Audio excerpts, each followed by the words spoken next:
से आप लोग और आपका फिर से एक बार स्वागत करता हूं आपके अपने चैनल जीएस स्पार्क में। देखिए दोस्तों, हम लोग लगातार यहां पर बात कर रहे थे हिस्ट्री टॉपिक पे। हिस्ट्री का टॉपिक जो आपका चल रहा था, इसमें मैंने आपको पिछली वीडियो में जब मैं उत्तर मुगल कालीन शासकों के बारे में बता रहा था तो तब एक वर्ड आया था जिसका नाम था जजिया।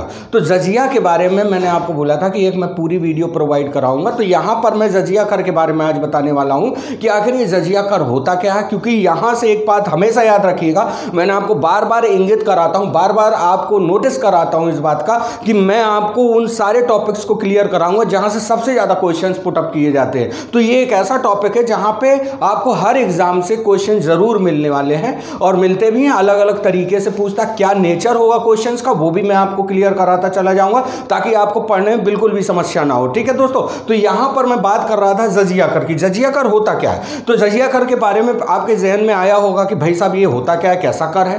तो इसके बारे में जान ले। पहले तो इसकी रूपरेखा हम बताते हैं, पृष्ठभूमि बताते हैं क्या है ये जजिया कर। तो जजिया कर एक धार्मिक कर हुआ करता है और ये ऐसा कर था जो कि गैर मुस्लिम लोगों से लिया जाता था। अब आपके सवाल आएगा आपके दिमाग में कि आखिर ये किस प्रकार से लगाया जाता था। देखिए दोस्तों, उस समय जो इस्लामिक जो सत्ता थी, यानी जो मुस्लिम थे अपने क्षेत्र को बढ़ा रहे थे, अपनी सीमाएं बढ़ा रहे थे, अलग अलग कंट्रीज पे इनका अधिकार होता चला जा रहा था। तो जहां जहां इस्लामिक स्टेट बनते चले जा रहे थे वहां के नागरिकों से ये कर लिया जाता था। और किन नागरिकों से लिया जाता था? जो इस्लाम को नहीं मानते थे, यानी कि जो मुस्लिम नहीं थे, और ये धार्मिक कर था, उनसे लिया जाता था ये। अब किन किन से लिया जाता था, क्यों लिया जाता? इस कर का जो उपयोग किया जाता था अच्छे कार्यों के लिए किया जाता था। अब ये कर उन लोगों से लिया जाता था, अब उसमें कोई भी हो सकता था जो कि इस्लाम को नहीं मानता है, यानी कि हिंदू हो सकता है, क्रिश्चियन हो सकता है, पारसी हो सकता है, सिख हो सकता है, कोई भी हो सकता है। उन सारे लोगों से इस कर को लिया जाता था। क्यों लिया जाता था? क्योंकि आप हमारी कंट्री में रह रहे हैं और आपको हम इस कर की एवज में कुछ सहूलियतें देंगे, यानी कि कुछ सहूलियतें प्रदान करने के लिए ये कर दिया जाता था। अब ऐसा भी नहीं है, अच्छा ये जो कर था ये प्रति व्यक्ति कर था, यानी ये जिस पर भी लगता था ये प्रत्येक व्यक्ति पे लगा दिया जाता था। यानी जैसे कि एक परिवार में अगर 4 सदस्य हैं तो चारों मेंबर को ये कर देना होता था। ठीक है, अब यहां पर दूसरी चीज आती है, ये कर किन से नहीं लिया जाता था? तो ये कर जो है स्त्रियों से नहीं लिया जाता था, या जो फिजिकली जो है सक्षम नहीं थे लोग, ऐसे लोगों से नहीं लिया जाता था। बच्चों से ये कर नहीं लिया जाता था। पुजारियों से, पंडितों से, पादरियों से, या जो लोग भी धर्म गुरु थे उनसे ये कर नहीं लिया जाता था, उनको ये रियायत दी गई थी। अब ये जो कर था, ये कर इस्लामिक स्टेट में रहने का एक क्या था? अधिकार था। और इस कर की एवज में इन लोगों को जो राइट मिले थे, वो पहला राइट तो ये था कि देखिए कि अगर आप इस कंट्री में रहते हैं तो आप अपनी पूजा पाठ या जिस धर्म को मानते हैं उसको आप मानते रहेंगे अगर आप ये जजिया कर दे रहे हैं। दूसरी चीज की पहली तो हो गई इनके रहने की व्यवस्था। दूसरी चीज थी कि इनकी संपत्ति की जो सुरक्षा करने की जिम्मेदारी थी वो भी स्टेट ले लेती थी कि भाई आपकी संपत्ति लूटी नहीं जाएगी, कोई चोर डकैत तो उसको चुरा नहीं पाएगा, छीनेगा नहीं। ठीक है, तो इस वजह से भी लोग दे देते थे। तीसरा था उनके सम्मान की रक्षा करने के लिए। जैसे सम्मान होता है कि भाई आपकी स्त्रियों को नहीं उठाया जाएगा, उस समय था ऐसा कि भाई लूट खसोट होती रहती थी, या आपका हम अनादर नहीं करेंगे, तो इस तरह की ये थी। चौथी जो कंडीशन थी कि इन लोगों को, जो लोग भी ये कर देते थे, उनको सैन्य जो सैन्य कार्यवाहियों से बचाव मिलता था। क्योंकि उस समय क्या था कि सेना में भर्ती करा दिया जाता था। तो अगर आप ये कर दे रहे हैं तो आपको सेना की सेवा नहीं करनी होती थी। ठीक है, तो ये हो गई पृष्ठभूमि जजिया कर की। ठीक, अब जजिया कर के बारे में हम जानते हैं कि कौन लगाता है ये, और जहां से क्वेश्चन पुट अप किए जाते हैं पूछता है। तो आपसे अगर पूछा जाए कि जजिया कर भारत में सबसे पहले कौन लगाता है, पहला सवाल पूछा जाएगा। दूसरा सवाल पूछेगा कि भारत में कहां लगता है जजिया कर सबसे पहले, और तीसरा क्वेश्चन पूछेगा आपसे कि कब लगता है भारत में। ठीक है, तो तीनों सवालों के जवाब मैं यहां बता दे रहा हूं। तो भारत में जो सबसे पहले जो जजिया कर है 712 ईस्वी में, 712 ईस्वी में मोहम्मद बिन कासिम लगाता है। कौन लगाता है? मोहम्मद बिन कासिम। जब मैं मध्यकालीन भारत बताऊंगा तो इस समय बताऊंगा कि ये क्यों लगाता है, कब लगाता है, किस क्षेत्र में लगाता है। तो आपको पता होगा कि मोहम्मद बिन कासिम जब भारत पे आक्रमण करता है तो भारत के सीमावर्ती इलाकों को ये जीत लेता है, सिंध के कई प्रांतों में। उस समय सिंध राज्य का जो राजा था उसका नाम था दाहिर राजा था। तो ये जो सिंध में आता है, सिंध यानी उस समय भारत का ही हिस्सा माना जाता था। तो सिंध के प्रांतों में लगाता है और सबसे पहले लगाता है देवल नाम के राज्य पर, देवल। तो आपके तीनों सवाल क्लियर हो गए होंगे यहां पे, ओके, कि 712 में सबसे पहले लगता है ये क्वेश्चन। दूसरा मोहम्मद बिन कासिम लगाता है और कहां लगाता है, देवल में लगाता है। ये आपका क्वेश्चन आपका क्लियर हो गया, ठीक है। अब हम आगे आएंगे तो कि इसके बाद और भी क्या कहीं पर लगाया गया, तो एक नाम मिलता है, एक और कर का हमें नाम मिलता है जिसका नाम है तुरुस्क दंड कर। इस कर का नाम है तुरुस्क दंड कर। अब ये नाम आप लोगों ने शायद पहली बार सुना होगा, ठीक है। लेकिन जो लोग टीजीटी, पीजीटी या सीटेट, सुपर टेट या पीसीएस का एग्जाम देते होंगे तो उनने जरूर सुना होगा ये नाम, क्योंकि ये क्वेश्चन कई बार पूछा गया है, ठीक है। ये भी एक धार्मिक कर था, लेकिन ये कुछ पर्टिकुलर लोग लगाते हैं। गहड़वाल, जब मैं राजपूत बताऊंगा तो उस समय बताऊंगा गहड़वाल वंश के लोग इसको लगाते हैं, तुरुस्क दंड कर। और ये कर किससे लिया जाता था, ये लिया जाता था मुसलमानों से ये कर लिया जाता था। क्लियर हो गई ये बात। देखिए यहां पर जजिया लिया जा रहा है किससे, गैर मुस्लिमों से, लेकिन तुरुस्क दंड कर कौन ले रहा है, किससे ले रहा है, मुसलमानों से लिया जाता है। यानी यह भी एक धार्मिक कर था, उस स्टेट में रहने की क्या थी, ये मतलब कीमत थी, ठीक है, एक तरह से। इसके बाद आएगा आपका कि कौन सा ऐसा व्यक्ति था जो है इसको क्या करता है, ये एक बड़े रूप में लगा देता है। यानी दिल्ली सल्तनत की बात करते हैं। देखिए दोस्तों, ये जजिया तो आ गया, जजिया कर आ गया, लेकिन जब दिल्ली सल्तनत बनती है तो ये कर ऐसे ही रहता है, बस इसका नाम चेंज रहता है। इसको खराज के नाम से जाना जाता था उस समय, खराज। यानी कि खराज एक ऐसा कर था जो रेवेन्यू जमीनों से कलेक्ट करके लिया जाता था, तो खराज कर के नाम से इसको जाना जाता था। तो खराज जो कर था उसको एक तरह से हम जजिया के नाम से जानते हैं। लेकिन यहां पर एक ऐसा दिल्ली सल्तनत में शासक आया जिसका नाम था फिरोज शाह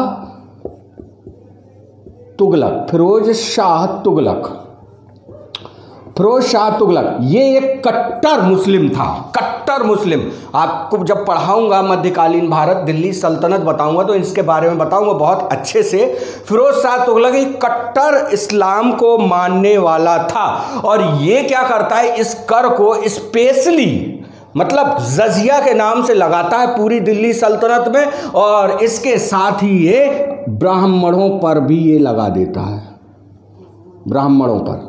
अब ये क्वेश्चन आपका हमेशा पूछा जाता है कि ब्राह्मणों से जजिया कर लेने वाला पहला सुल्तान कौन था जिसने ब्राह्मणों पर भी लगा दिया था, तो फिरोज शाह तुगलक आपका आंसर हो जाएगा, ठीक है। फिरोज शाह तुगलक लगाता है ब्राह्मणों से, ये ब्राह्मणों से भी कर लेने लगता है। और आपको पता होना चाहिए कि यही मैंने अभी पहले बताया था कि ये कर ब्राह्मणों से या जो धर्मगुरु थे उनसे नहीं लिया जाता था, लेकिन फिरोज शाह तुगलक कट्टर था, इस वजह से ये लगा देता है। इसके बाद बात करते हैं जो क्वेश्चन आपका पूछा जाएगा कि देखिए यहां पर मैं बात करूंगा कि यहीं पर कश्मीर के दो राजवंश, कश्मीर वंश था। कश्मीर में दो बादशाह होते हैं जिनका नाम है, पहले का नाम है सिकंदर शाह,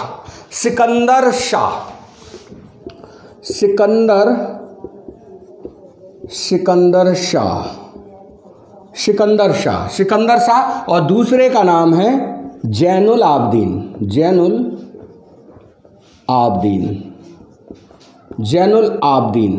क्लियर। ये जो सिकंदर शाह था ये शामीन वंश का था, और ये भी बहुत कट्टर, कैसा कट्टर था, कट्टर मुस्लिम धर्म को मानने वाला था। और यहाँ से जो सवाल आपका फंसेगा वो सबसे ज़्यादा फंसाता है ये सवाल। तो ये क्या करता है, ये भारत में ये दिल्ली सल्तनत में लगा रहा है फिरोज शाह तुगलक, लेकिन ये सिकंदर शाह भारत में लगा देता है, ठीक है। पहला शासक बनता है कौन बनता है? सिकंदर शाह। सिकंदर शाह लगाता है और इसके बाद आपसे पूछा जाएगा कौन हटाता है इसको, तो ये जैनुल आबदीन है, ये जजिया कर हटाता है। जजिया कर, ये क्वेश्चन बार बार पूछा जाता है, जजिया कर को कौन हटाता है? जैनुल आबदीन। तो ठीक है दोस्तों, यहां से जो क्वेश्चन पूछेगा वो मैं बता दूंगा, क्योंकि आपसे पूछेगा, जब आपसे मुगल वंश के बारे में पूछेगा तो आपने नाम सुना होगा अकबर। अकबर को महान बोला गया, धार्मिक रूप से सहिष्णु था। तो अगर आपके सवाल इस तरह से पूछा जाए कि भारत का वह पहला मुस्लिम शासक कौन था जो क्या करता है, ये जैनुल आबदीन अकबर, जैनुल आबदीन।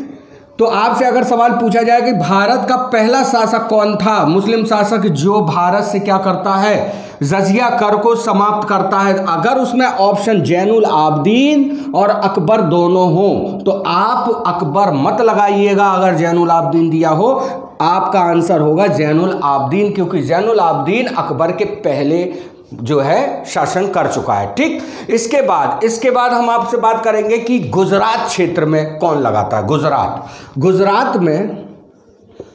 गुजरात में जो जजिया कर लगाता है वह लगाता है आपका अहमद शाह। कौन लगाता है? अहमद शाह। तो ये क्वेश्चन भी आपसे पूछ लेता है, अहमद शाह कहाँ लगाता है? गुजरात में लगाता है। और इससे एक क्वेश्चन और बनता है जीके का कि यही अहमदाबाद नगर की स्थापना भी करवाता है। अहमदाबाद नगर की स्थापना भी करवाता है। गुजरात में कौन लगाता है? अहमद शाह लगाता है। ठीक है, इसके बाद मैं आपसे बात करूंगा कि ये जो जजिया कर है, ये जजिया कर इसी प्रकार चलता रहता है, बार बार लगता है, बार बार हटाया जाता है, बस इसका नाम चेंज होता है। जब दिल्ली सल्तनत पे यानी भारत पर जब हुमायूं का शासन आता है, तो हुमायूं से युद्ध होता है शेर शाह का। चूंकि ये तो इसी तरह चल रहा था, दिल्ली सल्तनत में लगा दिया गया था पहले। तो जब हुमायूं का शासन काल आता है तो हुमायूं को आपको जब पढ़ाऊंगा तो देखेंगे आप कि हुमायूं को अपदस्थ कर देता है सूर वंश का एक व्यक्ति था जिसका नाम था शेर शाह सूरी। कौन था? शेर शाह सूरी। यहाँ से भी क्वेश्चन पूछता है, तो पूछेगा आपसे कि शेर शाह सूरी के समय में जजिया कर को किस नाम से जाना जाता था? इसके समय में भी जजिया कर चल रहा था, लेकिन इसका नाम अलग था, इसको नमक कर के नाम से जाना जाता था। नमक कर। तो नमक कर के नाम से जो टैक्स वसूल किया जाता था उसको हम जजिया कर के नाम से जानते हैं। ठीक है, तो इसके बाद आता है अकबर इस जजिया कर को हटाता है। तो आपसे क्वेश्चन पूछेगा, किस तरह पूछेगा कि जजिया कर कौन सा दिल्ली का सुल्तान हटाता है? तो अकबर हटाता है। पहला क्वेश्चन ये आपका यही बनेगा, कौन हटाता है? अकबर हटाता है। कब हटाता है भैया? तो ये 1564 में ये हटाता है।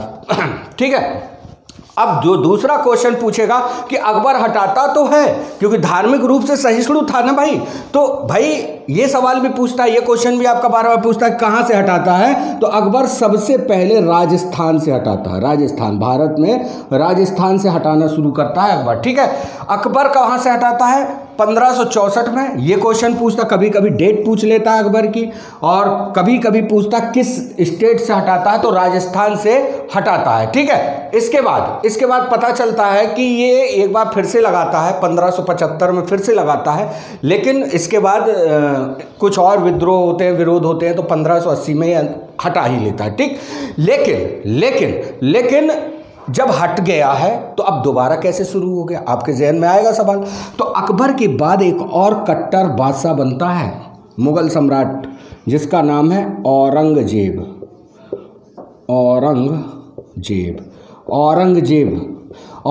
बनता है। तो आपको मैंने बताया कि ये जो जजिया कर है अकबर हटाता है 1580 में। ठीक है, 1580 में हटा देता है, लेकिन औरंगजेब 1679 में इसको फिर से लगा देता है। भारत में। तो आपका जो प्रश्न पूछे जाएगा कि औरंगजेब भारत में कब लगाता है, तो 1679 में अकबर समाप्त करता है, तो उसको फिर से कौन लगाता है, तो औरंगजेब। अब जो एक और सवाल पूछा जाएगा तो वो ये पूछा जाएगा कि कब से कब तक जो है दिल्ली सल्तनत में यानी मुगल साम्राज्य में जजिया कर नहीं वसूला गया, तो आपका आंसर हो जाएगा 1564 से लेकर के 1679 तक का वो काल जब जजिया कर भारत में हटा दिया गया था, नहीं लगाया गया था। ठीक है, इसके बाद जब औरंगजेब हटाता है, तो अभी मैंने बिल्कुल जस्ट पिछली वीडियो पे आप जाइएगा, मैंने नाम लिया था जहांदार शाह। जहांदार शाह आता है औरंगजेब के बाद, जहांदार शाह इसको 1712 में हटाता है। 1712 में हटाता है। मैंने इसके बारे में बताया था कि ये जो जहांदार शाह था, ये जो है अपने मंत्री जुल्फ़िकार खां के कहने पर हटाता है और इसी के काल में जुल्फ़िकार खां जो है पूरी सत्ता संभालने लगता है।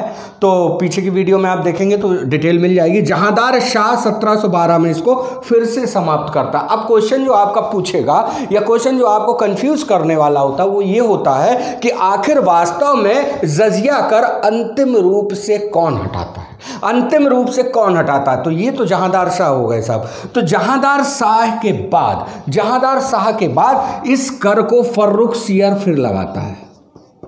फर्रुखसियर कौन लगाता है, फर्रुखसियर लगाता है। लेकिन अब जब जो क्वेश्चन आपका जो नेचर है क्वेश्चन का, वो क्या पूछेगा, वो ये पूछेगा कि अंतिम रूप से कौन हटाता है, तो आपका आंसर होगा मोहम्मद शाह। क्या होगा आंसर, मोहम्मद शाह, जिसको हम रंगीला के नाम से भी जानते हैं। मोहम्मद शाह रंगीला, ये क्या करता है, जजिया कर को अंतिम रूप से समाप्त कर देता है। कब करता है फ्रेंड्स, 1720 में इस कर को समाप्त कर देता है। ठीक है, तो ये ढेर सारे सवाल मैंने आज आपसे डिस्कस किए, ये सारे के सारे आपके जजिया कर से रिलेटेड हैं। और अगर आपने इस वीडियो को कायदे से समझ लिया तो आप जजिया कर से रिलेटेड सारे क्वेश्चन के आंसर देने में सक्षम हो जाएंगे।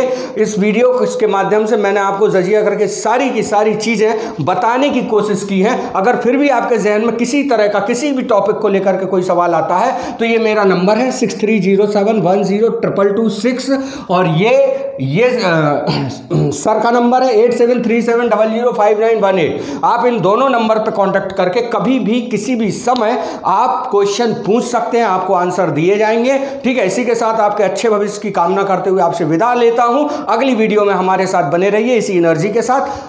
Take care, bye bye, thank you.